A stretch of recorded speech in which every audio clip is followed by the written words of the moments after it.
ప్రతిఘటన టీవీకి స్వాగతం. క్షణక్షణం మీకోసం. భారత్ రష్యా స్నేహ బంధాన్ని అమెరికా ప్రెసిడెంట్ డొనాల్డ్ ట్రంప్ జీర్ణించుకోలేకపోతున్నారు.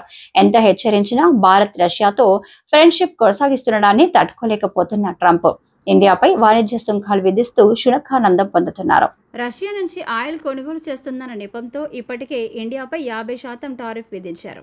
ట్రంప్ భారత్పై ఏకపక్షంగా సుంకాలు విధిస్తుండటంతో న్యూఢిల్లీ, వాషింగ్టన్ మధ్య పరిస్థితులు ఉద్రిక్తంగా మారుతున్నాయి. ఈ తరుణంలో రష్యా అధ్యక్షుడు వ్లాదిమిర్ పుతిన్ భారత పర్యటనకు రానున్నారు. 2025 ఆగస్టులో పుతిన్ ఇండియాలో పర్యటించనున్నారు.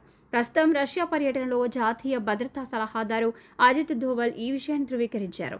ఆగస్టులో పుతిన్ ఇండియాకు వస్తారని చెప్పిన అజిత్ దోవల్ ఏ తేదీల్లో వస్తాడనేది మాత్రం క్లారిటీ ఇవ్వలేదు. అయితే ఇంటర్ఫాక్స్ వార్తా సంస్థ మాత్రం ఆగస్టు చివరిలో పుతిన్ ఇండియా పర్యటనకు వెళ్తాడని పేర్కొంది. 2022లో రష్యా ఉక్రెయిన్ వివాదం ప్రారంభమైన తర్వాత ఇదే పుతిన్ తొలి భారత పర్యటన.